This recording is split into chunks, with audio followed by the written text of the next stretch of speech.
Hello everyone, welcome back to my class. I hope you all are well. आप सभी लोग ठीक होंगे। आज की इस क्लास में मैं आपके लिए जो टॉपिक लेकर आई हूँ वो है हमारा to find out the efficiency of diesel cycle. यानी आज हम डीजल साइकिल की इफिशियंसी के लिए डेरिवेशन करने वाले हैं। आपने लास्ट वीडियोस में देखा कि हमने एक तो कार्नोट साइकिल पढ़ी थी, कार्नोट साइकिल की इफिशियंसी का फॉर्मूला ड्राइव किया था। इसके साथ साथ हमने लास्ट क्लास में ऑटो साइकिल की इफिशियंसी भी फाइंड आउट की थी। आज की क्लास में मैं आपके लिए लेकर आई हूँ डीजल साइकिल की इफिशियंसी। तो सबसे पहली चीज ये है, मैंने आपको पहले भी बताया था कि व्हाट इज साइकिल। साइकिल क्या है? साइकिल डिपेंड करती है प्रोसेसेस पे, ठीक है। और साइकिल होती ही तभी है जब वो एक क्लोज लूप फॉर्म करे। यानी अगर एक क्लोज लूप बन रहा है तो आप उसको साइकिल कहोगे। प्रोसेस क्या होता है? प्रोसेस 1 से 2 एक प्रोसेस हो सकता है, 2 से 3 एक प्रोसेस हो सकता है, 3 से 4 एक प्रोसेस हो सकता है, एंड 4 से 1 एक प्रोसेस हो सकता है। तो आपकी जो डीजल साइकिल है वो भी किस पे डिपेंड है? 4 प्रोसेसेस पे डिपेंड है। यानी ये 4 प्रोसेस मिलके आपकी डीजल साइकिल बनाते हैं, ठीक है। कार्नोट साइकिल में भी हमारे 4 प्रोसेसेस इन्वॉल्व थे, और आपकी जो ऑटो साइकिल पड़ी थी उसमें भी 4 प्रोसेसेस इन्वॉल्व थे। और आज जो हम ये डीजल साइकिल पढ़ने वाले हैं इसमें भी आपके 4 प्रोसेसेस हैं। तो जल्दी से देख लेते हैं कि कौन कौन से प्रोसेसेस हैं। आज की क्लास है आपकी डीजल साइकिल पे। अच्छा, जो कोई इंजन होता है, जैसे हमने आपको बताया भी था कि आपका जो पेट्रोल इंजन है वो वर्क करता था आपका ऑटो साइकिल पे, ठीक है। तो हमारा जो डीजल इंजन है वो किस पे वर्क करेगा? डीजल साइकिल पे। हर एक मशीन, हर एक इंजन किसी ना किसी साइकिल पे वर्क करते हैं, ठीक है। तो इसलिए यहाँ पर जो हम डीजल साइकिल पढ़ रहे हैं तो इस पे कौन डिपेंड करता है? डीजल इंजन, ठीक है। अब डीजल साइकिल में 4 प्रोसेसेस होते हैं। एक होता है आपका प्रोसेस 1 to 2, ये रहेगा आपका एडियाबैटिक कंप्रेशन। प्रोसेस 1 to 2 है आपका एडियाबैटिक कंप्रेशन। नेक्स्ट आपका प्रोसेस है प्रोसेस 2 to 3, ये है आपका heat addition. Heat addition at constant pressure. आपने लास्ट ऑटो का जो लास्ट साइकिल हमने पढ़ी थी ऑटो साइकिल, उसमें आपने देखा होगा कि जो हीट एडिशन वहां हो रही थी वो हो रही थी आपकी कांस्टेंट वॉल्यूम पे। चाहे वो हीट एडिशन हो या हीट रिजेक्शन हो, दोनों ही ऑटो साइकिल में कांस्टेंट वॉल्यूम पे परफॉर्म हो रहे थे।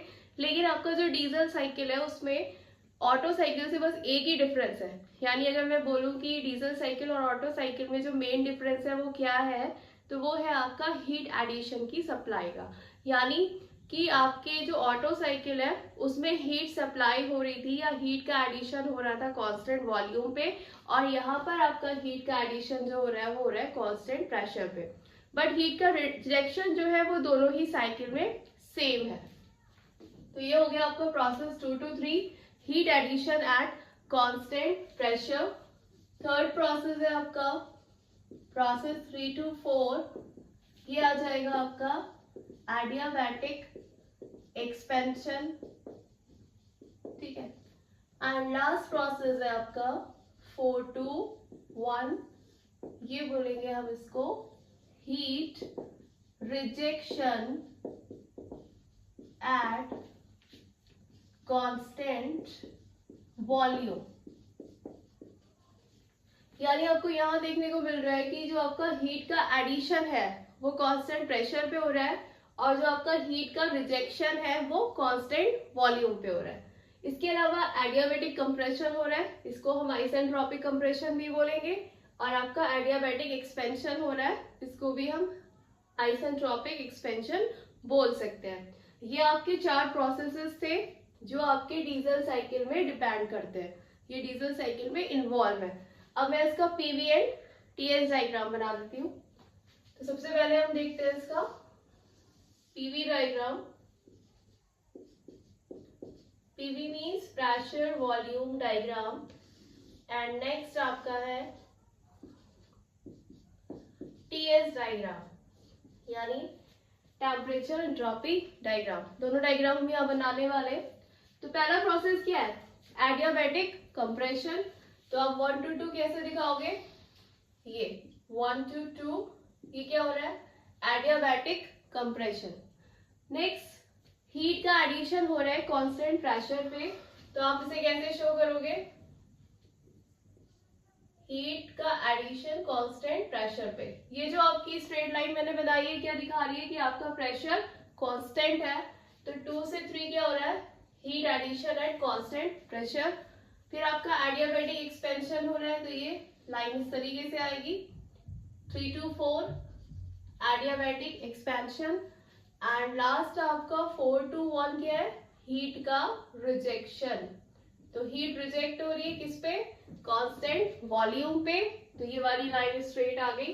तो ये आपके 4 प्रोसेसेस हो गए ऑन पीवी डायग्राम। ठीक है, ये आपका पीवी डायग्राम हो गया डीजल साइकिल का। अब इसी को मेरे को टीएस डायग्राम बनाना है, तो टीएस डायग्राम जो है वो सेम रहता है ऑटो साइकिल का भी और डीजल साइकिल का भी। जैसे हमने लास्ट क्लास में बनाया था, 1 to 2 क्या है आपका, 1 to 2 है एडियाबैटिक कंप्रेशन, तो 1 से 2 कंप्रेशन हो गया। और आपको भी बताया था मैंने कि adiabatic means isentropic and isentropic means entropy constant. तो एंट्रोपी कांस्टेंट के लिए हमें स्ट्रेट लाइन ड्रॉ करनी पड़ेगी। फिर 2 to 3 ये कांस्टेंट प्रेशर लाइन जो है वो इस तरीके से ही होती है टीएस डायग्राम पे, इस तरीके से कर्व आता है। अगेन 3 to 4 क्या है, एडियाबैटिक एक्सपेंशन है, तो ये भी आपका कैसा होगा, स्ट्रेट लाइन पे शो होगा, यानी एंट्रोपी कांस्टेंट रहने वाली है यहाँ। और अगेन 4 to 1 क्या है आपका, ये है आपका हीट का rejection at constant volume. TS diagram पे constant pressure and constant volume lines जो रहती हैं वो कर्व की फॉर्म में रहती है, क्योंकि पीवी डायग्राम पे तो आप डायरेक्टली दिखा सकते हो, भाई प्रेशर इस वाली एक्सिस पे है तो आप इधर स्ट्रेट लाइन बना दोगे, वॉल्यूम इस वाली एक्सिस पे तो आप ऐसे स्ट्रेट लाइन बना दोगे। लेकिन जब पीवी डायग्राम की बात नहीं कर रहे हैं हम टीएस डायग्राम की बात कर रहे हैं, तो इस टीएस डायग्राम पे कांस्टेंट प्रेशर और कांस्टेंट वॉल्यूम की जो लाइंस हैं वो आपकी इस कर्व के फॉर्म में रहती है। ठीक है, तो मैंने यहाँ आपको दोनों डायग्राम दिखा दिए कि डीजल साइकिल के केस पे पीवी डायग्राम और टीएस डायग्राम इस तरीके से बनने वाला है। अब हमको करना क्या है, अल्टीमेटली हमको डीजल साइकिल की इफिशियंसी फाइंड आउट करनी है, और इफिशियंसी निकालने के लिए आप सभी को फॉर्मूला पता है, efficiency is equals to work done upon heat supply. तो मैं यहाँ फॉर्मूला लिखती हूँ, efficiency is equals to work done upon heat supply. अब वर्क डन को आप कैसे लिख सकते हो, सभी इफिशियंसी के केस में हम ऐसे ही ड्राइव करते आ रहे, यहाँ भी उसी तरीके से फॉलो करना है। वर्क डन को हम लिख सकते हैं QS minus QR upon QS। QS क्या है, हीट सप्लाइड, QR क्या है, heat rejected, and QS is heat supplied. अब हमने फॉर्मूला तो लिख लिया, अब हमको इसकी वैल्यू निकालनी है इन टर्म्स ऑफ टेम्परेचर। ठीक है, क्योंकि यहाँ आप साइकिल को कैसे सॉल्व आउट करोगे, टेम्परेचर के टर्म्स में ना। तो अब QS की बात करते हैं, QS is the heat supply. तो हीट सप्लाई कैसे हो रही है, हीट का एडिशन हो रहा है कांस्टेंट प्रेशर पे, तो QS का फॉर्मूला मैं क्या लिख दूं, CP, हीट का एडिशन हो रहा है 2 से 3 पे, तो ये आ जाएगा आपका T3 माइनस T2। यहाँ हम M लिख भी सकते हैं, ठीक है, आप चाहो लिख दो यहीं पर, MCP QS is equals to MCP T3 minus T2। And QR क्या रहेगा, QR है आपका हीट रिजेक्शन, तो हीट रिजेक्शन हो रहा है आपका कांस्टेंट वॉल्यूम पे, तो इसे आप लिख सकते हो MCV T4 माइनस T1, यह आ जाएगा आपका T4 माइनस T1। तो आपने हीट सप्लाइड के लिए फॉर्मूला लिख लिया, हीट रिजेक्टेड के लिए भी फॉर्मूला लिख लिया है। अब इन दोनों की वैल्यूज हम कहाँ पुट करेंगे, अपने एफिशिएंसी के फॉर्मूले में। तो मैं यहाँ इसकी वैल्यूज रखती हूँ, efficiency is equals to QS कितना है, MCP T3 minus T2, and QR कितना है, MCV T4 minus T1 upon में क्या लिखना है, अपॉन में QS लगाना है।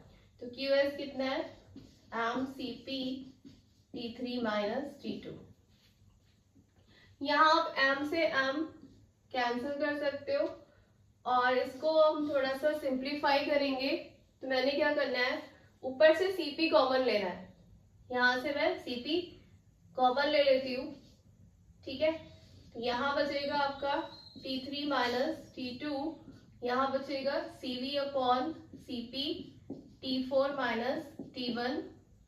ये तो ऊपर का टर्म हो गया और नीचे क्या रहने वाला है, CP T3 माइनस T2। इस CP से CP को कैंसिल कर देंगे और आपको पता है गामा इक्वल्स टू कितना होता है, CP अपॉन CV। ये फॉर्मूला सभी को पता है। तो यहाँ पर ये क्या बन रहा है, CV अपॉन CB। तो इसको हम 1 अपॉन गामा लिख सकते हैं। तो इसे आप कैसे सिंप्लीफाई करके लिख सकते हो, ये आ जाएगा आपका efficiency is equals to T3 minus T2 minus 1 upon gamma T4 minus T1, ठीक है। ये आ जाएगा अपॉन T3 माइनस T2। इसको अगर मैं और सिंप्लीफाई करूं तो ये आ जाएगा efficiency is equals to 1 minus 1 upon gamma T4 minus T1 upon T3 minus T2, ठीक है। इसको हमने इतना सिंप्लीफाई कर लिया। अब ये हमारा फाइनल एक्सप्रेशन नहीं है एफिशिएंसी का। अब हमें यहाँ पर आपको दिख रहा होगा T1 T2 T3 T4 सभी अननोन है। तो आपको क्या करना पड़ेगा, इन टर्म्स को सेम करना पड़ेगा। तो यानी अब हम अपना अगला स्टेप क्या करने वाले, इन टेम्परेचर की वैल्यूज को फाइंड आउट करेंगे। और जब भी टेम्परेचर की बात आती है यानी आपको एडियाबैटिक प्रोसेसेस को पिक्चर में लेना पड़ेगा, ठीक है। तो अब हम बात करेंगे एडियाबैटिक कंप्रेशन और एक्सपेंशन, दोनों को ही आपको इन्वॉल्व करना पड़ेगा यहाँ पर। तो हम लोग अब इसकी वैल्यू निकालने जा रहे हैं। कैसे निकालोगे आप, अब हमें प्रोसेस 1 to 2 की बात करनी पड़ेगी। अच्छा, एक वैल्यू आपको पता है R इज इक्वल्स टू होता है V1 अपॉन V2। R क्या होता है, कंप्रेशन रेशियो, ठीक है। ये हमने लास्ट अपनी क्लास में भी देखा था, लास्ट डेरिवेशन में, कि R को हम डिनोट करते हैं कंप्रेशन रेशियो से। कंप्रेशन कहाँ हो रहा है, 1 to 2, ठीक है। तो कंप्रेशन कैसे, V1 अपॉन V2 आपका क्या हो गया, कंप्रेशन रेशियो। एक होता है आपका रो, रोज इक्वल्स टू होता है V3 अपॉन V2। ये होता है आपका कट ऑफ रेशियो, इसको हम लिखेंगे कट ऑफ रेशियो। अब कट ऑफ किसकी हो रही है, कट ऑफ आप हीट की करोगे यानी फ्यूल सप्लाई की करोगे, ठीक है। कट ऑफ तो इसकी करेंगे ना। तो कट ऑफ क्योंकि आप हीट सप्लाई कर रहे हो 2 से 3, तो कट ऑफ भी कहाँ पे होगी, 3 पे आप कट ऑफ कर दोगे। तो कट ऑफ रेशियो क्या हो जाएगा, V3 अपॉन V2। हीट की तो कट ऑफ करोगे ना, यानी फ्यूल की सप्लाई को आप रोकोगे, कट ऑफ करोगे। तो ये हो गया आपका V3 अपॉन V2 और इसको हम डिनोट करते हैं रो से। और कंप्रेशन रेशियो होता है आपका R, जिसको हम डिनोट करते हैं V1 अपॉन V2 से। ये दोनों वैल्यू हमें पता चल गई। अब हमको हम लिखेंगे यहाँ वी नो दैट, हम ये रिलेशनशिप जानते हैं T2 अपॉन T1 किसके बराबर होता है, V1 अपॉन V2 दी पावर गामा माइनस 1 के। ये रिलेशनशिप कहाँ से, ये रिलेशनशिप आई आपके एडियाबैटिक प्रोसेस के डेरिवेशन से, ठीक है।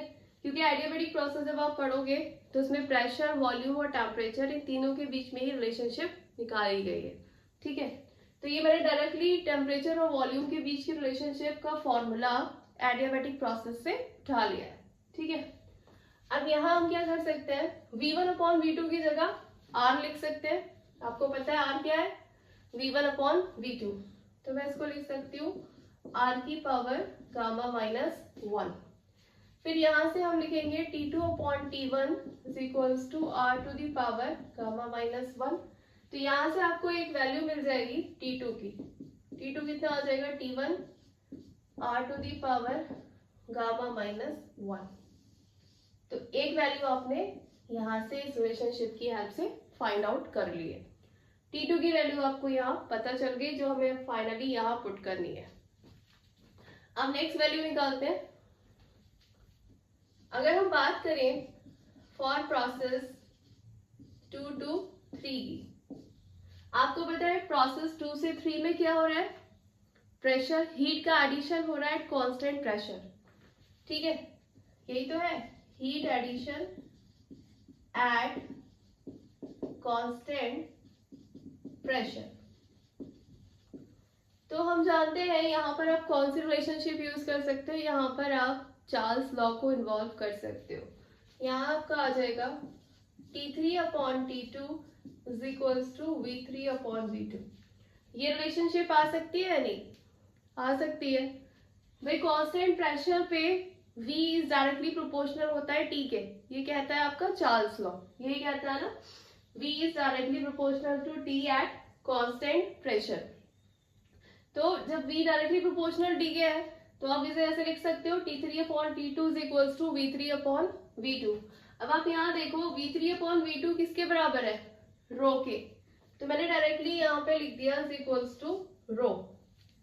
तो T3 की वैल्यू आ गई रो T2 और T2 की वैल्यू हमने यहाँ से निकाल ली है, तो मैं इसकी जगह लिख दूंगी is equals to row T1 R⁻⁻1। तो यहाँ से आपकी T3 की वैल्यू आ गई रो T1 R⁻⁻1। ठीक है, तो एक तो हमने T2 की वैल्यू फाइंड आउट कर ली, एक आपने T3 की वैल्यू फाइंड आउट कर ली। अब एक रिलेशनशिप और लगाना है, उसके बाद आप जो है किसकी वैल्यू निकालोगे, T4 की। ठीक, तो फॉर प्रोसेस किस में लगाएंगे आप, 3 to 4 में। फॉर प्रोसेस 3 to 4, 3 to 4 क्या है, एडियाबैटिक एक्सपेंशन। 1 to 2 कंप्रेशन था, 2 to 3 heat addition and 3 to 4 expansion and 4 to 1 heat rejection. तो प्रोसेस 3 to 4 की अगर मैं बात करूं तो आप टेम्परेचर का रिलेशनशिप कैसे लिख सकते हो,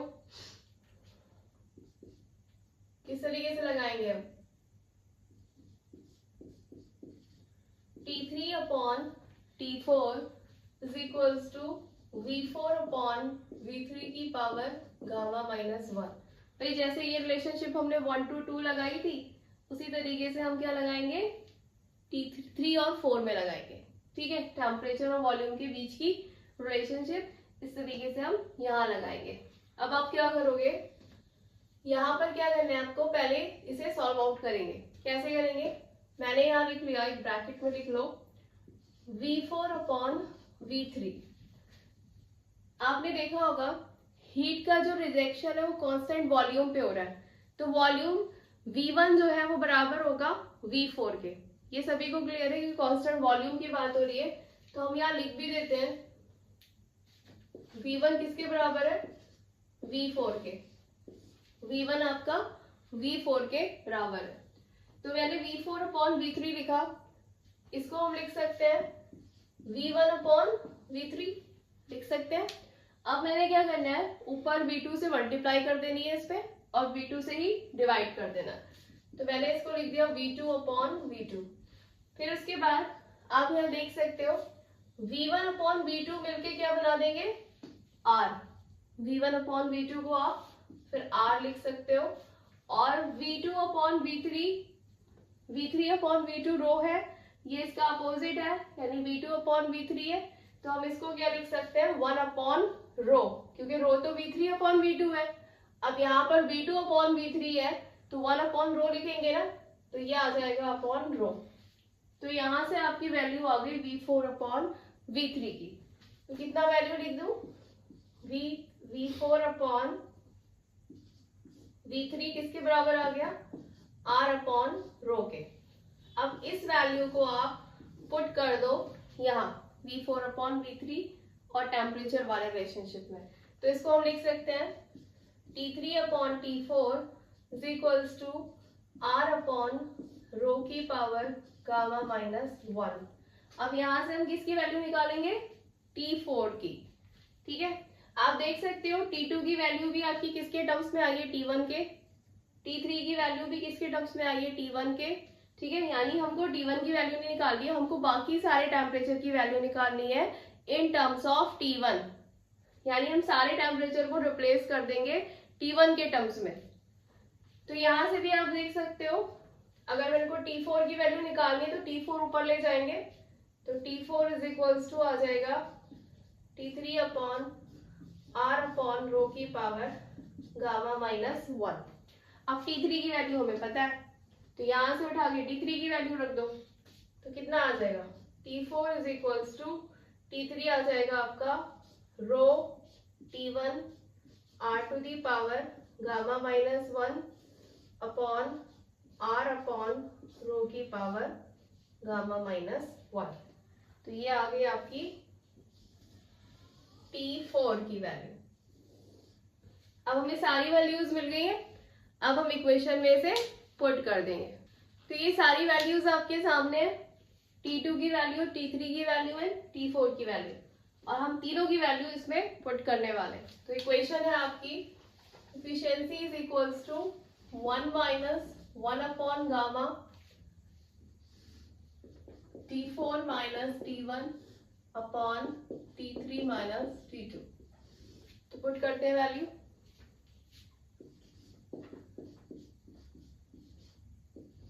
T4 का है, T4 ये है, मैं यहाँ वैल्यू रखती हूँ उसकी, आ जाएगा rho T1 R to the power gamma minus 1 upon R upon rho की पावर गामा माइनस 1। ये हो गई आपकी T4 की value, minus T1 as it is रहेगा, अपॉन में आपको वैल्यू लगानी पड़ेगी T3 की। T3 की वैल्यू कितनी है, rho T1 R to the power gamma minus 1 और माइनस T2 की वैल्यू लगा दो T1 R to the power gamma minus 1। ये लग गई आपकी सबकी वैल्यू। अब इसे रफ कर देते हैं, क्योंकि हमको ये फाइनल डेरिवेशन सॉल्व करना है, जो आपका डीजल एफिशिएंसी का फॉर्मूला आने वाला है। ठीक है, तो देखते हैं क्या निकल कर आता है। यहाँ से वैल्यूज हमने पुट कर दी हैं सभी, इसे भी रफ कर देते हैं, इसकी नीड नहीं है। तो यहाँ आप देखो, इसे सॉल्व करना है।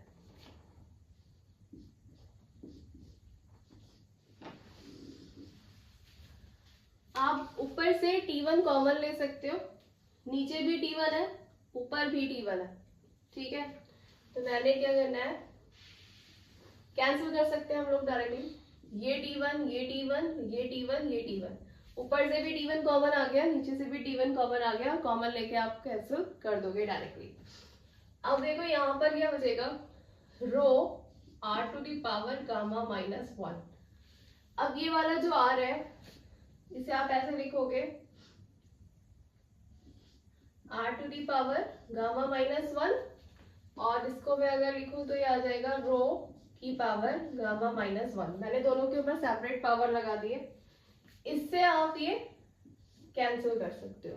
ठीक है, ये कैंसिल हो जाएगा, यहाँ तो T1 बाहर आ गया तो ये 1 बचने वाला है, और अपॉन में T1 कैंसिल हो गया है, और आपका यहाँ क्या है, R की पावर गामा माइनस 1 आप नीचे से कॉमन ले लोगे, अंदर बचेगा आपका रो माइनस 1। नीचे का हम सॉल्व आउट कर चुके हैं, ऊपर का आप देखो, इसको अब ऐसे लिख लो,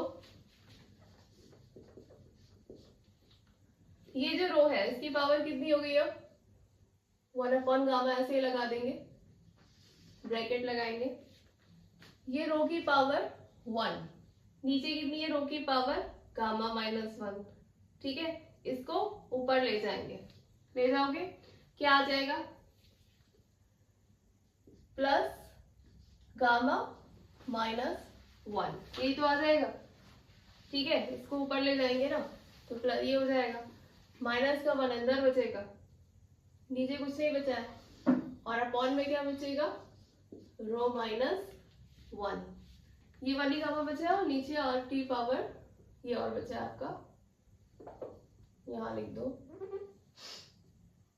1 गामा, तो ये वाला चल रहा है, ये भी तो बचा है ना, r to the power gamma minus 1।